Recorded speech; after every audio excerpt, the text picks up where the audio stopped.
Welcome back, Immigrant Nation. Another week, another new episode. I'm your host, Aaron Del Yosa, and this is An Immigrant's Life podcast. An Immigrant's Life on all the social media. If you want to see extra content about the episode or anything else, sometimes I post something about my life there. And if you also want to come on the podcast, or if you know someone that wants to come on the podcast, that's the best way to reach out. Or you can email me at animmigrant'slife@yahoo.com. Thank you for joining us, whether you are new or a long-time listeners. I appreciate you so much for being here. So, I want to share something with you guys. Something that I haven't felt in a long while. So, I went out for a drink with my two friends and we went to this microbrewery. For the people that doesn't know, it's a restaurant that makes their own beers. It's very famous here in Quebec. And those spaces are usually quote unquote white spaces. So I came earlier than the usual. So I came earlier than my friends, which is normal because I like being early. And they asked me to grab a table. And I said, okay, fine. So I went. And as soon as I walk in, I don't know, I have this feeling like I felt uncomfortable. And not because I'm insecure or anything. It's more of like, I had this feeling of like, oh, this is a white dominant area. And I feel uncomfortable. I didn't feel unsafe. I don't think I've ever felt that here in Montreal. But it was just like, I felt like, I don't know, maybe I don't belong. I don't know. But again, like I said, I haven't felt that in a long while. And it was just weird to feel it, you know? I guess it'll never truly leave me after living here in more than half of my life and considering myself as a Canadian. I guess I'll always have that. And I'm sharing this because if you have felt it and you still feel it, I hope you're dealing with it with some acceptance and understanding. And I hope you forgive yourself. And I hope you're okay with it. Because it's not your fault, it's not anyone's fault. It's just a normal feeling, I guess, for immigrants. People that wasn't born here, I guess. Or maybe even someone that was born here but not in their normal space, if you know what I mean. Anyways, I just want to share that and I hope it could relate to you. With that, I'd like to talk about this week's episode. This week's episode is an enlightening one. Our guest is a trailblazing soul hailing from Hong Kong. Initially immersed in Western medicine in the US, her journey took a profound turn when she encountered burnout. Seeking solace and purpose, she embarked on a transformative odyssey, training as a yoga teacher in Cambodia. Against familiar reservations towards traditional Chinese medicine, she discovered her true calling under the nurturing guidance of her mother. Today, she stands a beacon of holistic healing, thriving as an acupuncturist, seamlessly blending her passion for healing with her cultural heritage. Please enjoy this conversation. We hopefully will bring balance, clarity, and peace. So, let's not waste more time. Without further ado, let's get into the show. Isa, dalawa, tatlo. Today's guest is an acupuncturist who not only heals the body but also nurtures the soul. Everyone, please welcome Felice Chan. Hi. Hi, everyone. Hey, Felice, how are you? I'm doing great. How are you? Good, good. Thank you for coming on the podcast. I really do appreciate it. Absolutely. It's my pleasure. And thank you for having me. Oh, of course. Before we move on, why don't you tell the Immigrant Nation where they can reach you or if you want to promote anything?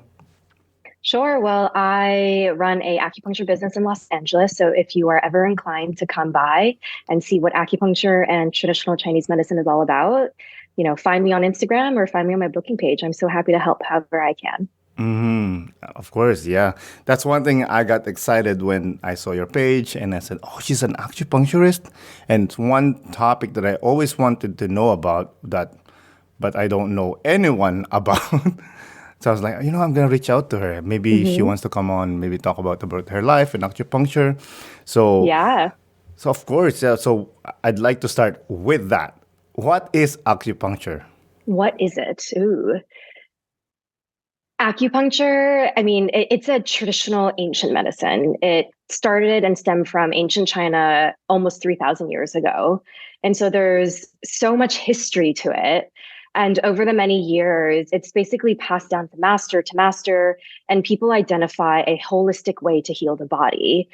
And in China, they identify meridian systems that run from your head to your toes, from your feet to your hands. And there's 12 primary meridians and a lot of branching meridians too, but we don't have to dive deep into theory. But because we have these energy systems that run through our body from head to toe, we can basically, let's say help a headache by targeting a point on our foot or our leg because it's all connected. And I think the beauty of acupuncture or Chinese medicine in general is that our body works synergistically. Our organs are not separate from our mind. Our emotions are really intertwined with everything that we feel. And some of the oldest texts in traditional Chinese medicine say that all of our pathologies and everything that puts us off balance comes from emotional instability, which is beautiful because we are humans. And the most beautiful thing about being human is we feel this range of emotions, right? We feel some heavier emotions, we feel some lighter emotions, but in order to feel the lighter ones, we have to experience heavier ones too.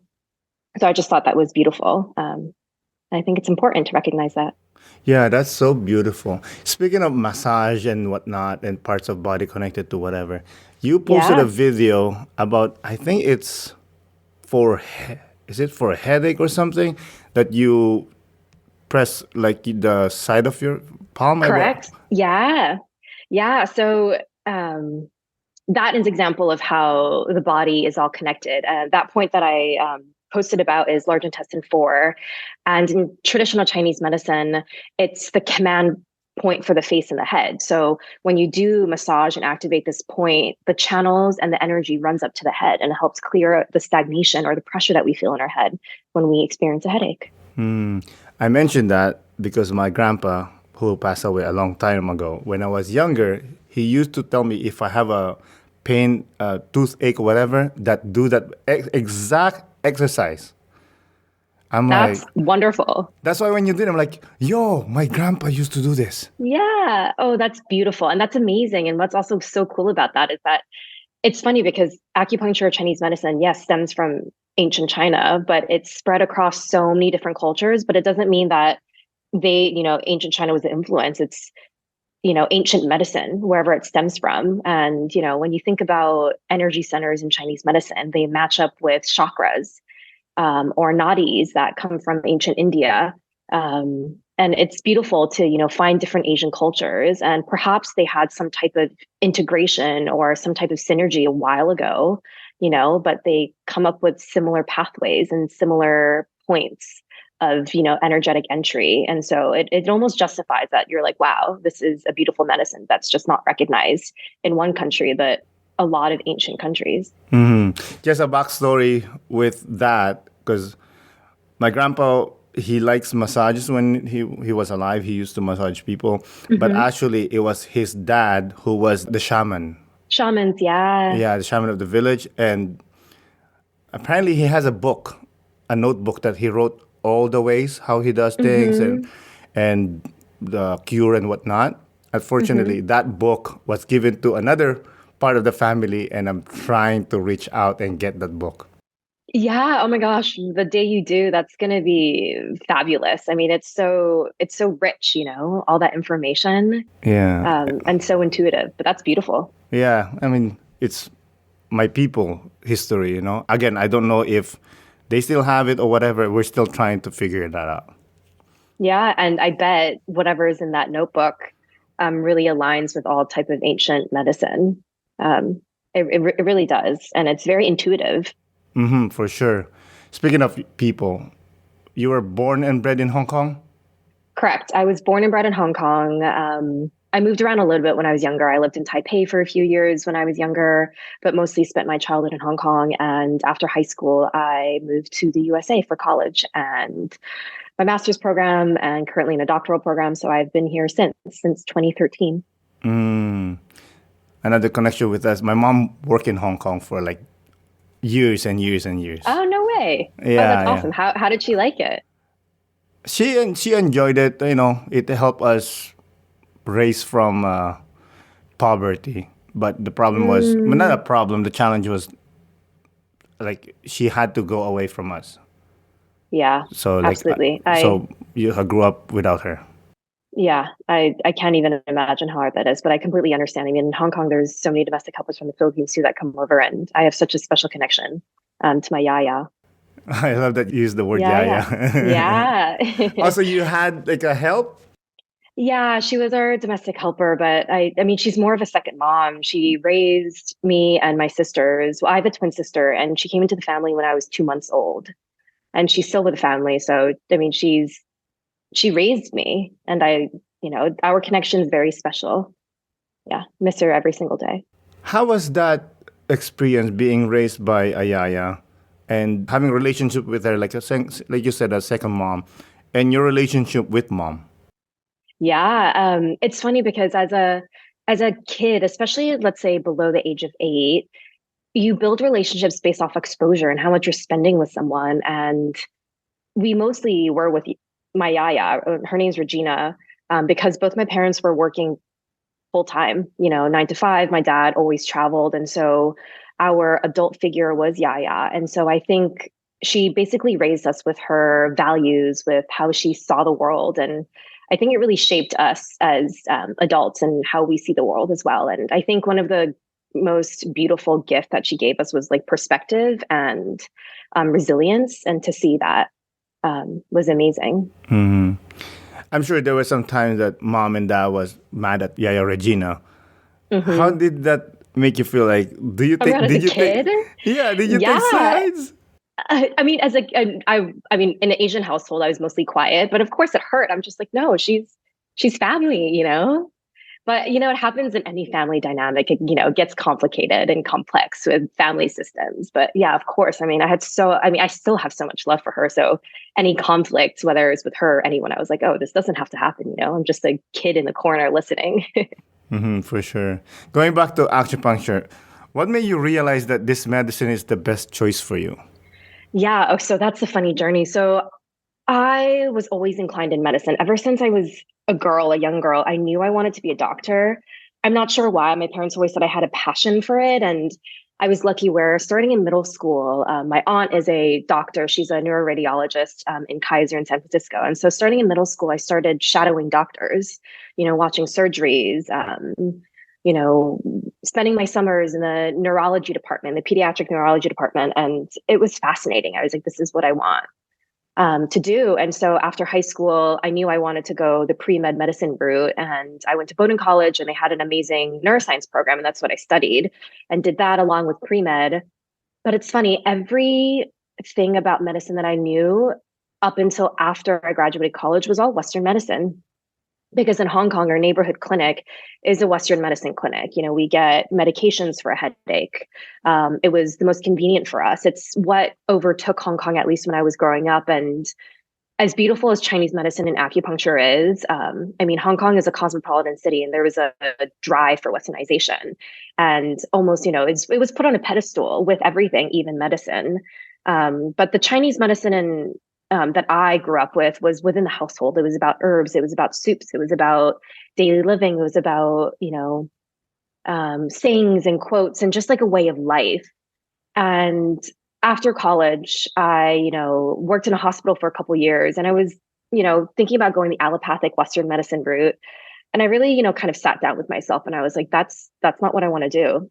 As much as that's amazing, I was like, there's so much more to medicine than um, a way that Western medicine wraps their head around. And it's so necessary in so many ways, but it's very much segmented into pathologies, right? You have a dermatologist, you have an orthopedic surgeon, you have, a neurologist. Everything is, separated.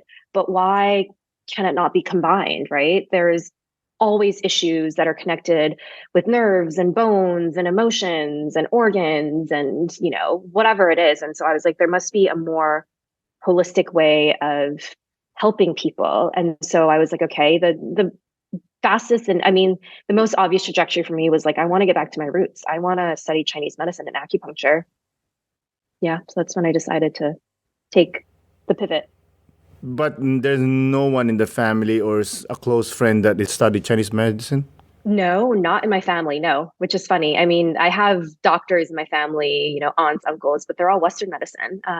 So taking the leap that way, I think it was, at least, with my parents being traditionally Asian and Chinese, they're like, why? Like, because to them, they went to see an acupuncturist and Chinese medicine doctors as kids. But if you don't really understand the medicine, if you don't understand that it takes, time to really change the baseline of the body, you don't get the effects. And to them, they're like, this is hearsay. Like, who knows this works? And it's funny, my parents, obviously supported me, but I think their way of really understanding was reading Western research papers that show that it works. But again, that's how ancient medicine integrates with Western medicine. Um, yeah, it's funny. Yeah, but isn't that funny for them to come to like, why do you want to study our way? I want you to do the Western Correct. way. Yeah. I mean, it's again, I think the immigrant drive for Westernization and for success. My parents grew up in Hong Kong their whole lives, and my dad's family immigrated to North Carolina after high school, and he worked in North Carolina for a while. He did undergrad there, and then he ended up, studying in Boston for his master's. And my mom joined him. And to them, the only way out of poverty and out of, the limited education that, they thought in Hong Kong was to come to America. I mean, America is the standard for higher education, and they wanted that. So I think to them, it's what gave them opportunities. And so I think they wanted to give us similar opportunities. And it was the Westernization, idealization that they were craving. Yeah, so that makes it makes sense. Is acupuncture widely accepted by the Western medicine? So yes and no. It depends which state you are in. It also depends what doctors you're dealing with. I mean, it's interesting. When I was in my program a few years ago, we were talking about acupuncture and its role in Western medicine, and at least the Western world. And acupuncture and Chinese medicine, or traditional Chinese medicine, it's growing faster than ever, because I think people are realizing that this is the medicine that gets you results. And especially after the opioid crisis, right? The opioid crisis, you're literally hammering people with drugs and medication, but you're not getting to the root of the issue. You're essentially putting a band-aid on pain. And they realize that, yes, there's so many side effects and addictive properties of opioids. So what really helps is acupuncture. You're really getting to the root of the cause. You're really moving that qi stagnation, that blood stagnation in Chinese medicine terms, to really help with pain, and people get results. And I think doctors were recognizing that, and patients were, and they're like, whoa, that's transformative, that there's actually a way to heal and to get to the root of pain. So most people get introduced to acupuncture for pain. Most insurances cover acupuncture for pain. Oh, they In do? California, they do. And that's how most patients actually, yeah, are first brought to it, and they realize, oh, like it helps with digestive issues, it helps with mental health, it helps with fertility, it helps with whatever you can name, because we're essentially bringing things that are out of balance back into balance, because it's a holistic medicine. Um, yeah. Sorry, that was a So, long-winded answer. oh, good. I love that. So you mentioned that being accepted by Western medicine depends on the state, right? Correct. I mean, every state has their own rules and regulations. I would say California is the most open that I know of. I mean, at least people recognizing the medicine and the want for it to be covered by insurance. But again, insurance is a whole other topic, but it depends what insurance you have, what coverage you have, how much money it is, correct? And but yes, in a lot of places, insurance covers acupuncture and Chinese medicine. Acupuncture uses the needle, right? Correct. Hmm. How long does it take you to practice that, to be like good at it? To be good at it. Ooh. At least you're comfortable, like, I'm gonna stab this guy with 10,000 needles on the Yeah. back. I mean, what made me comfortable with it was understanding how it felt in my body. When I first started the program, yes, I've gotten acupuncture before, but not a lot. But once you understand the anatomy of the body, the connections in the body, you realize that putting a needle in the skin, it's so thin. I wish I had a picture of it, but you can fit 30 acupuncture needles into an intradermal needle, the needles that you use for injections, the needles that you use for vaccines. I mean, it's so thin, you can kind of move it. It's like a little hair. So in general, people are usually scared of needles because yes, we're not predisposed to want anything inserted in our body, but it's really, really hard to damage or to create intense, like sustained, like nerve issues or pain. You do feel it's like a little pinch, but the feeling that you really feel is that chi sensation. That means the energy's working. And we basically put needles in energy reservoirs. So all the points in the meridian systems, like the ones that I talk about in my video sometimes, they're essentially energy reservoirs that we're activating with the needles. How do you address if the client has the fear of needles? I always preface to say, hey, like, I'm here to make you feel comfortable. You came here for a reason to get better. And, let's try it together. And I always make sure that they feel comfortable. I put in a needle, in a place first that I know is not so sensitive, like whether it's the legs or the arms first. And I'm like, how did that feel? And a lot of patients are just like, oh, that was fine. It's more of a mental challenge and a game for them. And once all the needles are inserted, they barely feel it while they're on the table for 25 to 30 minutes, waiting for the needles to do its magic. And they just lay there. Most people, 95% of my patients nap. We call them little acunaps. They're kind of shoved into a parasympathetic relaxation state. They're alpha waves, beta waves. They're all working to relax them. And they come out of that feeling, almost like a acupuncture euphoria. And they're like, wow, that was great. So a lot of the times, they have really great responses. Definitely. You mentioned that acupuncture has been practiced since what, 3,000 years? Yeah, yeah. Back in the day, they didn't have that needle.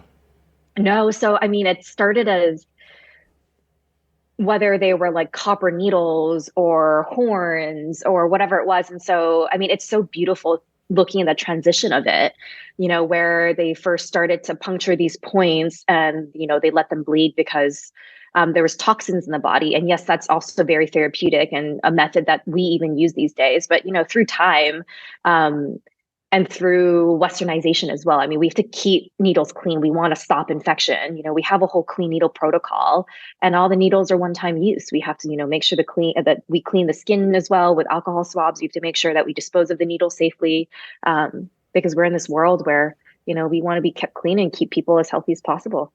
Do you reuse the needle? Like you clean it and then you reuse it? No, they're all disposable. So every needle is one-time use. Yeah. Wow. Yeah, That's they used to crazy. be able to be cleaned with an enclave, but again, that causes a lot of, um, contamination. So it's one and done. You open the pack, it's, sterilized, you put it on the patient, and then you just take them out. How many needles do you use usually? Like in a It like depends. the minimum, let's say minimum.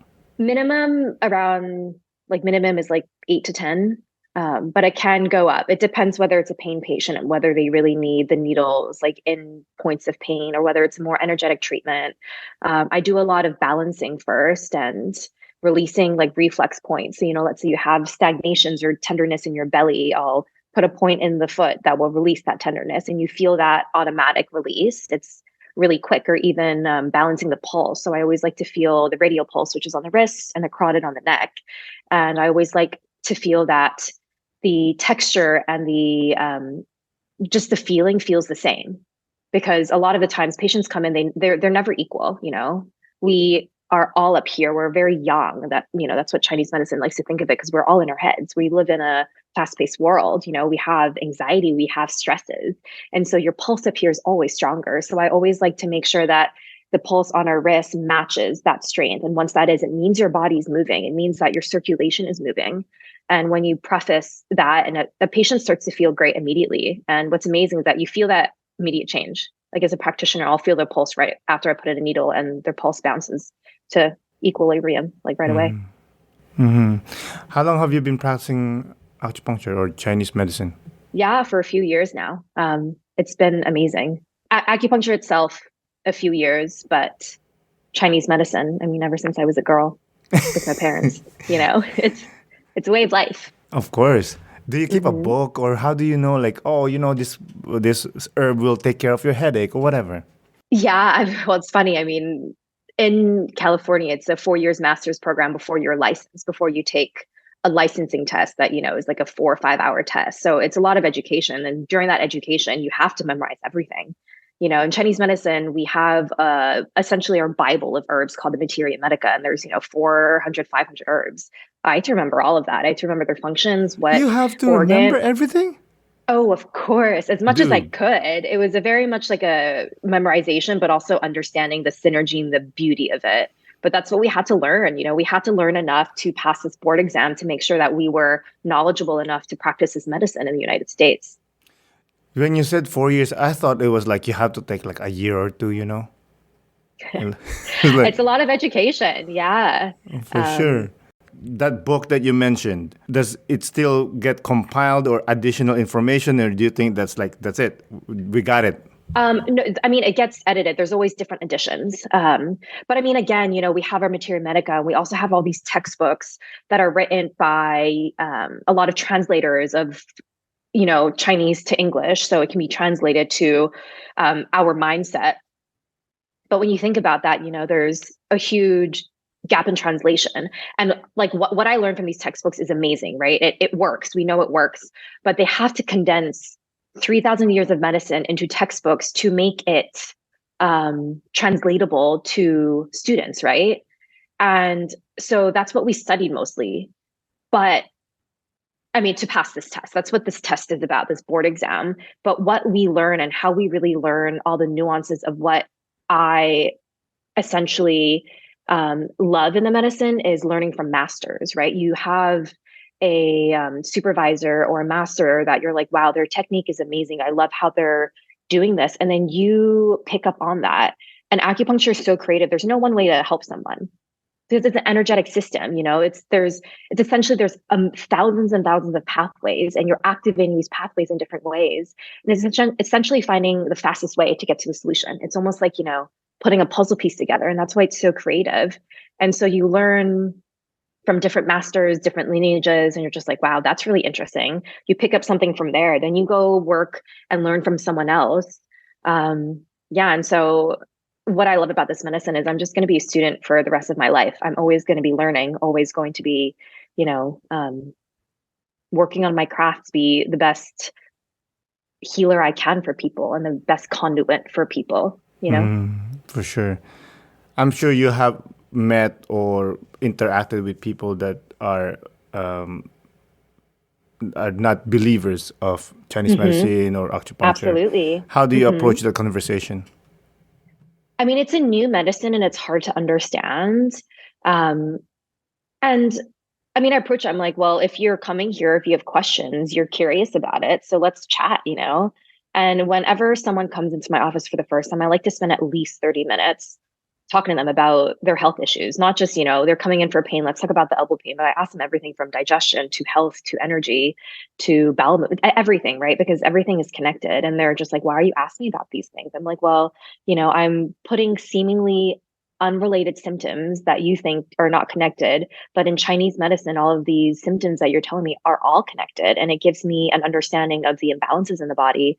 And most of the time, people who it's their first time, they leave feeling better already because I mean, it puts them in a parasympathetic state. Like there's so much research out there that shows that needles, activate endogenous opioids to help with pain. It activates a release of dopamine, serotonin, and much more as well. And so they naturally feel good and relaxed. Um, and so, whether these non-believers come in, and sometimes they come back, sometimes they don't, but it's a medicine where it's so energetic as well that as much as I am the acupuncturist helping them, the patient has to want to get better too. So it's a relationship, it's a partnership rather than like I'm the doctor overseeing you. Like I want them to get better, because if their energy clashes with what this medicine is, they're not, because it's so emotional. I'm sure placebo effect helps out too. Correct. Yeah. So, I mean, placebo is a whole nother topic. So, placebo, whatever, the results of it, right? If it works, it works. I mean, there's even amazing research out there, like Ted Kapchuk. He's a acupuncture Chinese medicine doctor that does a lot of research at Harvard, and even said that a lot of Western medication, especially for anxiety, depression, is on placebo. He compared it with these trials. But again, if it works and if people think it's placebo, but you're getting better, you get the results, and sometimes I'm like, yeah, I can, go in a deep dive to explain that it's so scientific. I can talk about all the neurons connecting, all the nerve pathways, all the movement of blood flow to prove that it is working. But at the same time, you don't have to, because if the patient feels better, they feel better. And that's the goal. Do you do massage too? So in a way, so in Chinese medicine, we call it tui na. So it's more like an acupressure energetic massage. So it's a lot of different techniques. There's so many ways of doing it, a lot of different masters as well. It's a whole other medicine itself. But yes, I do incorporate it when patients need it. I've never been to an acupuncturist. Well, you gotta. Yeah, which is obviously talking to you. Like, I am curious. I'm the type of person that, like, okay, yeah, sure, let's try it. Yeah. How do you know the acupuncture is a good one? I mean, it's all about trust, right? The thing is with acupuncture, I think what is the biggest, threshold for people to understand that it's not a one and done. We live in this world where we're so used to quick fixes. We're so used to taking an Advil for a headache. We're so used to medication that you just pop in and you get a result, right? But the point of acupuncture is to get to the root of the issue, to really, understand why you're feeling A, B, C, D, E symptoms, why you have a headache, why you have, menopausal issues, why you have all these cascading symptoms. But if you get to the root of the issue, fixing and helping with the root, all those symptoms will subside. And it doesn't just take one acupuncture treatment. It's not magic. We're working with the body. We're working with your energy system. We're working with the flow of nerves, and blood flow. So it takes time. So I think, what I always like to tell patients for the first time they come in, it's saying, hey, like, this is the treatment plan. I think it's going to take, let's say, 6 to 8 treatments, and then we'll reassess, but it will take time for you to feel better or to really get to the root so it doesn't come back, right? Because the goal is, if they're coming for low back pain or sciatica pain, for example, they're naturally going to get relief after one treatment, because we are moving all the stagnation, we're moving that stagnation that is in the blood and the energy that's causing that pain. So they're going to feel relief. But to get the sustained relief, they have to come in multiple times, because we're essentially changing the baseline of their body. They're building up every treatment, to have their body, officially respond in a way where it doesn't revert to where it was when they first came in. I almost like to say it's like a round of antibiotics. When you give antibiotics to someone, they have to finish the 10-day course, because if not, it doesn't really work, because your body's building up this new baseline. It's exactly like that, and we're doing it in a natural way. We're not putting anything in the body. We're just activating your energy system. That's a great point. I read your blog, which is well written, by the way. Oh, which one? Felice blog. My Felice Chan blog? Yes. Oh my goodness, that's so special. I haven't touched that in years. I love it. Oh, I'm it. so glad you read it. I sometimes think about it. I sometimes think about bringing it back. But that's so funny. It's Which well one done. which article did you read? Every one of them. Oh yeah, that's so funny. I The started picture writing that behind blog. me is Oh my from God, it. I didn't even realize, because you were blocking it. I literally was like, wait, that's Angkor. Oh, wait, that's so special. I was about to say something at the beginning of this. I'm like, wait, is that Angkor? And I was like, oh, that's so beautiful. I've been a few times. Oh, Yeah. that's so funny. Um, I but love yeah, the wow. blog. I love it. Thank Like, you. it's just like a history of you going through these experiences, and like, again, it's a well written blog, and Thank I you. think you should promote it more. And you don't have to touch it if you don't want to, if you don't have time, Yeah, obviously. But I think you yeah. should continue.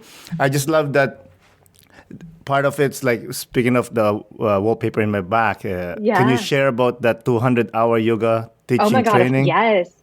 Yeah, so it's funny. So, I mean, to preface this blog, I think I was working at a hospital doing clinical research and I was craving more creativity. And I think that's why also I resorted to Chinese medicine because it's so creative.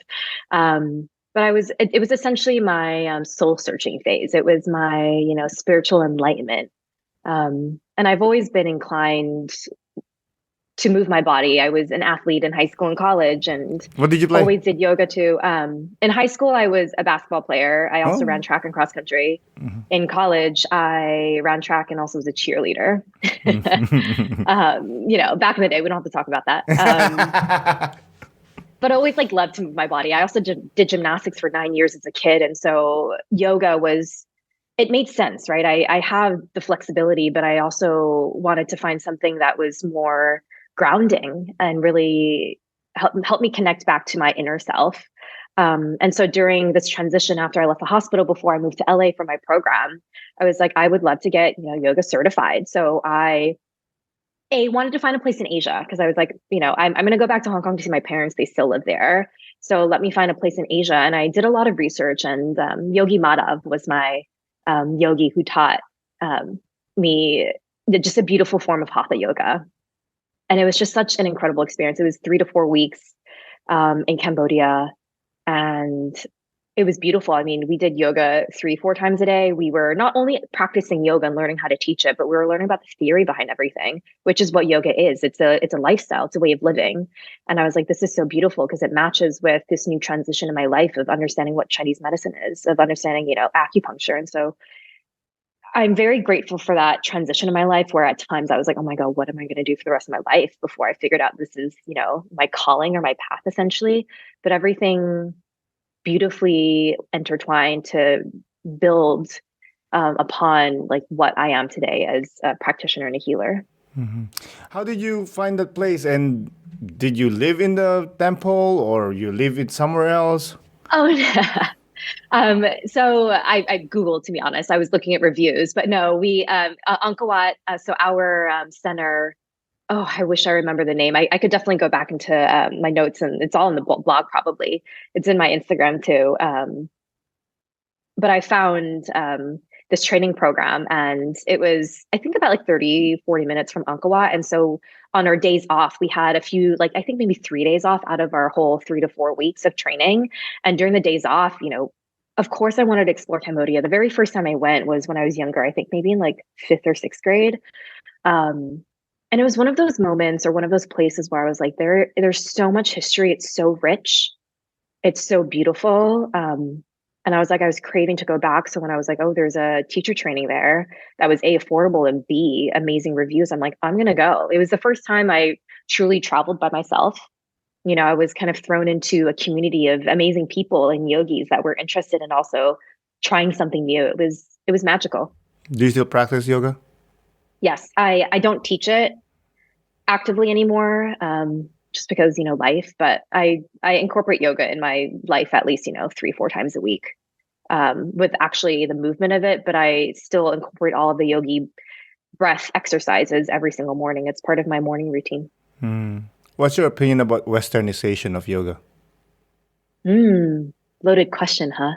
Um, Is this the challenging question like you said It's earlier? challenging. No, we can talk about it a little bit. I mean, I have nothing, it's nothing good or bad. It's very neutral, right? I mean, it depends how the westernization is translated and how authentic someone is, right? I mean, if it's for the purpose of what yoga is, of a lifestyle, of a balance, of truly tuning into your inner self, then that's awesome.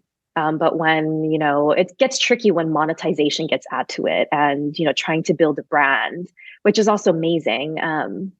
But I mean, it's also people's preference. If they, prefer something that is more commercialized, that is more stringent and, more linear, then so be it. It's not bad. They're still practicing yoga and they still get the benefits. So that's wonderful. I think it's really dependent on who's searching for it and what they find.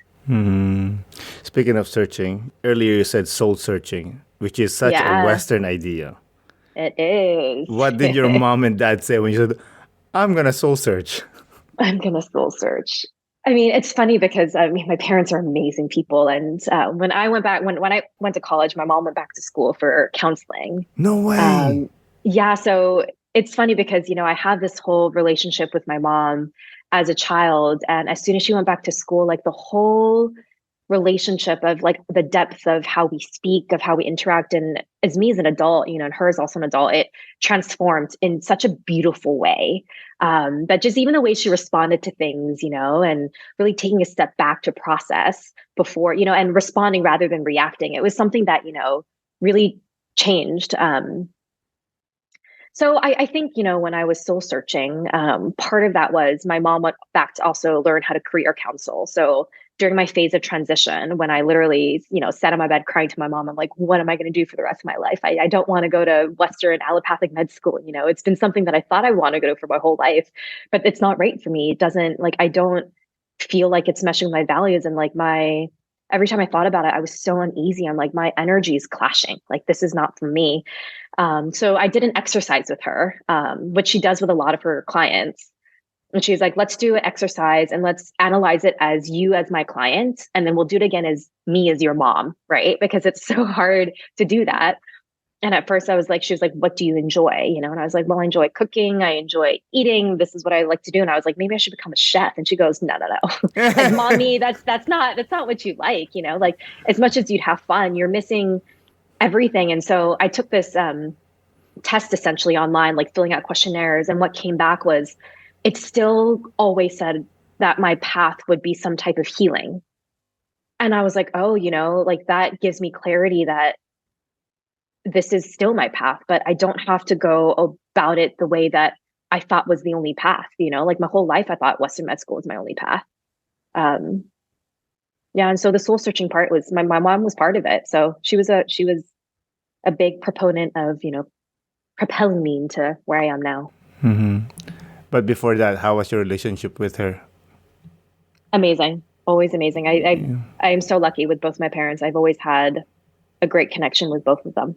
Hmm. They're not Yeah, like the and typical Asian parents that are like, you have to go school, you have to finish college. well, I mean, it depends, right? Whether it's mom or dad. Um, Whole nother layer, and could be like a whole nother podcast of um how they would want their daughters to grow up. I have a twin sister and an older sister too.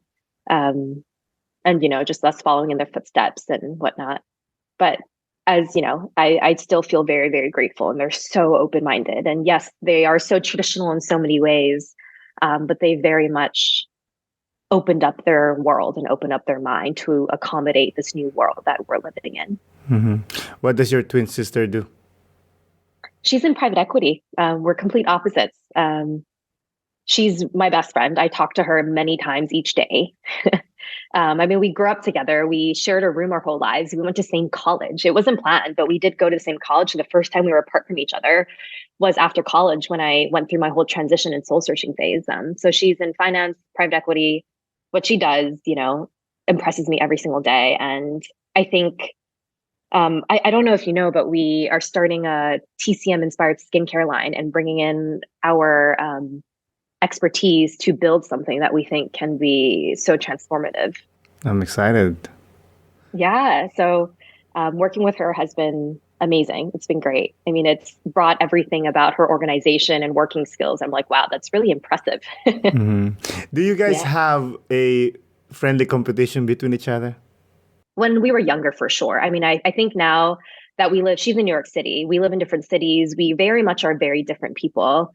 Um, but we always had the same friends growing up. My best friends are her best friends, which always was amazing. But the friendly competition, I mean, we played all the same sports. Are you kidding? Of course there was competition, but the thing is we never held it against each other. It was mostly people comparing us. Like she was always the more athletic one. We did every sport together and we were great together, but she was always a little faster than me at track. She was always a little bit better at basketball, and I was fine with that. But if she was on this podcast, she'd say, "Oh, but Felice was more academic inclined." But also, that's kind of the way that people saw us. But at the same time, I think because we were so close and we had such a strong understanding of who we were, we had an understanding of who we were together and individually. It didn't really impact us, Mm, and I'm yeah. really grateful for that. Yeah. Because you guys love each other. Yes. Yeah. Like you sincere love. Absolutely. Yeah. No one can tear that apart. Like they can say whatever they want to say. We know what's up. Yeah, exactly. I mean, she's my twin sister. She can see right through me, if I'm upset or whatnot. She's just like, come on. I mean, we're sisters. We've had our arguments and our bickers, but as we've gone through adulthood together, it's grown stronger, more mature, and our communication, it gets better and better and better. Hmm.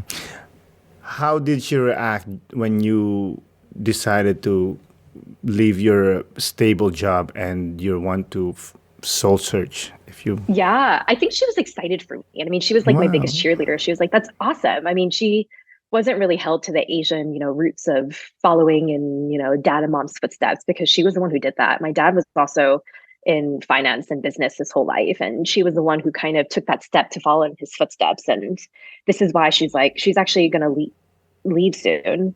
I was like, maybe we can do that. I was like, I don't know if her boss knows that, but I doubt they're going to listen to this to really find a passion, which is our skincare line.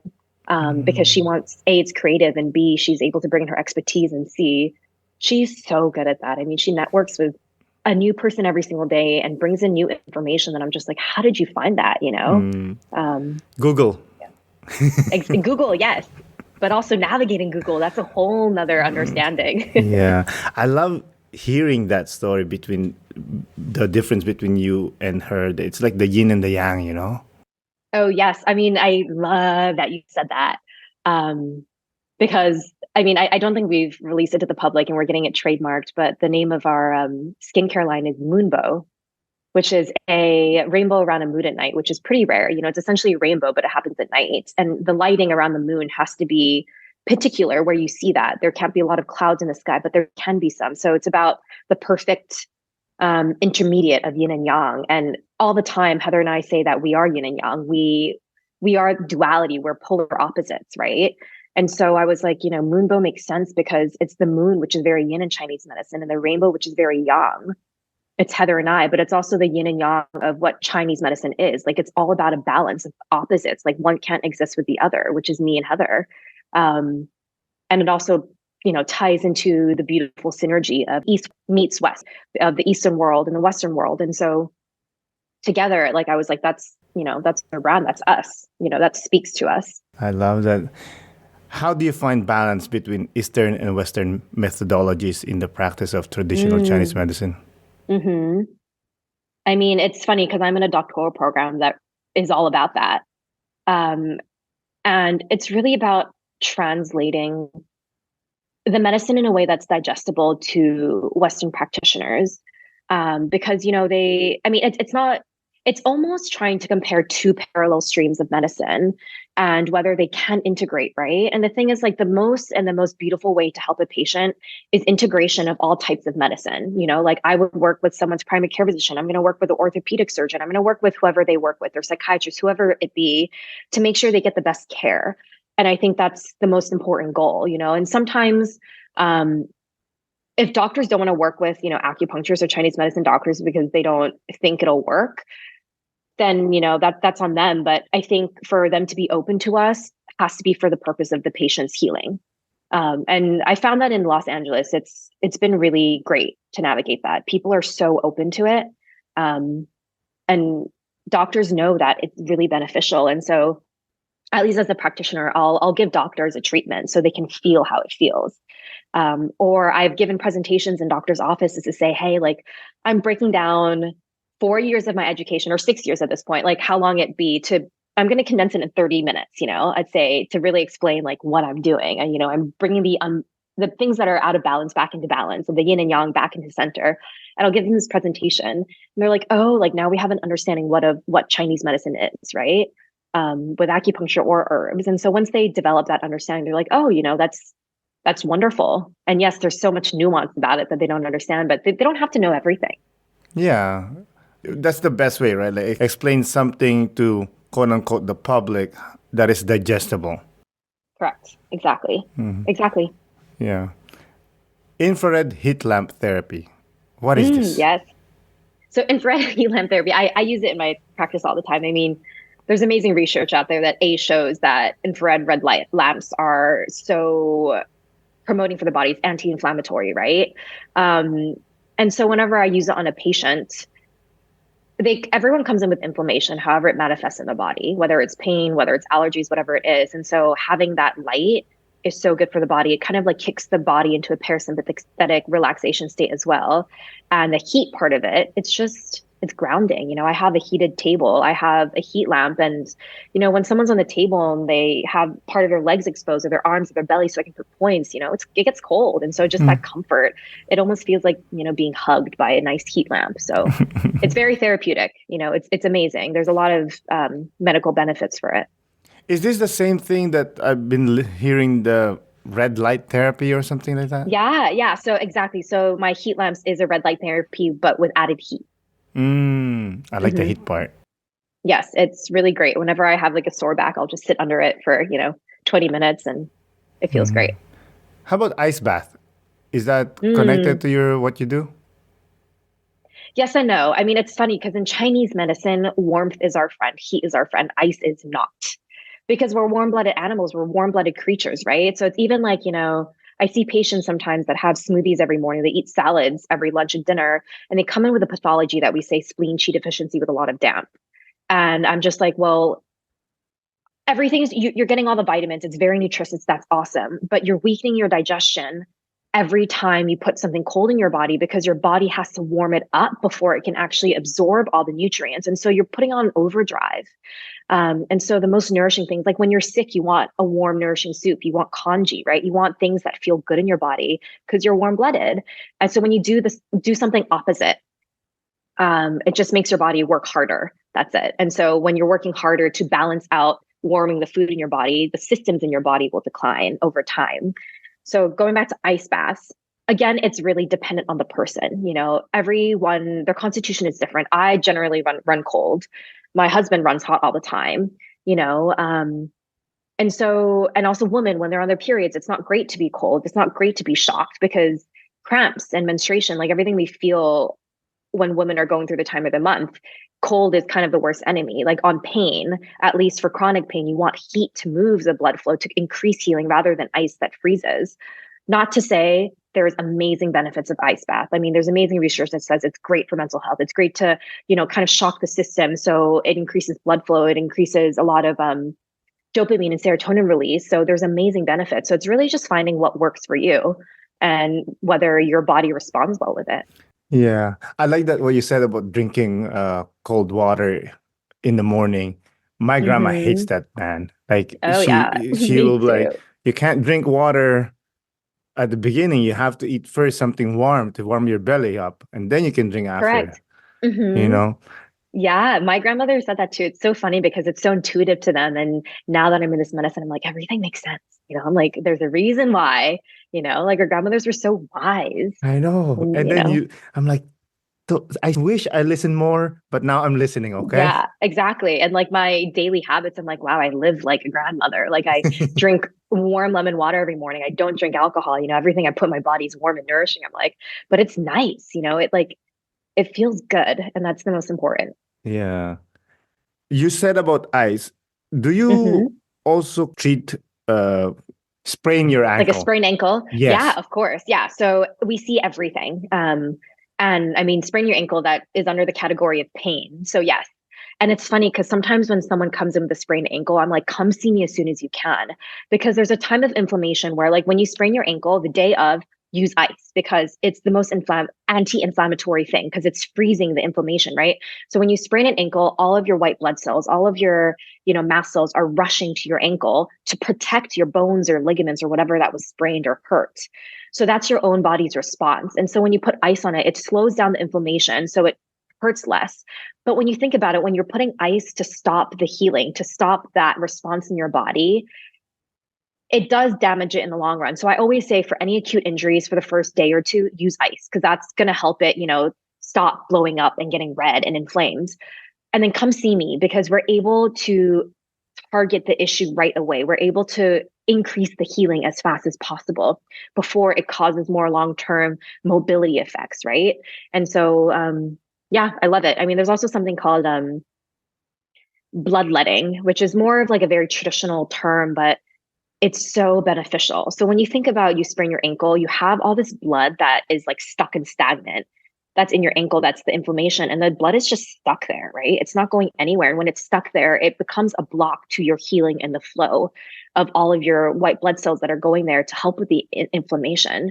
So when you bloodlet, for example, it's like putting a thicker needle in your ankle and you're releasing that toxic blood that just escapes. And when you release that, their healing increases because everything that flows in your body is able to flow quicker. So when you move all those stagnations, you have better healing and faster healing. So you use needles for that? Yeah, we use thicker needles. We call them lancets, to really just kind of like puncture certain points, whether they're acupuncture points or more local. We call them Osher points. Yes, very, very, Mm. very effective. Yeah, I rolled my ankle a million times playing basketball. You know. Fellow basketball player. That's great. Yeah, well, Filipinos, that's all we know, basketball. But now I still play, but not competitively. However, I do coach. I coach my kids. Oh, that's amazing. Oh, that's so wonderful. They Yes, must that's love it. why. Yeah, yeah, they do actually love it. It's probably my favorite thing to do with them. Mm. Anyways, Felice, it's been such a pleasure having a conversation with you. Thank you for answering all those questions, my silly questions about acupuncture. It was so Oh, my pleasure. helpful. Before we close out, do you have any last remark or anything you want to add? Just like, thank you so much for thinking of me. Thank you for inviting me on your podcast. I mean, I had truly an amazing, delightful time speaking with you. I feel like we could talk forever and I could share things and I want to hear more about you and your life. I mean, could go on forever, but we have a limit and I'm thankful for this and grateful for Oh, it. thank you so much. You're so kind. Again, Felice, thank you so much for coming to the podcast. I really do appreciate it. Of course. Thank you. Have a good night. You as well. Bye. Again, Felice, thank you for coming on the podcast. I really do appreciate it. Thank you, listeners, for listening. This is Aaron Deliosa for An Immigrant's Life. I'll see you guys later.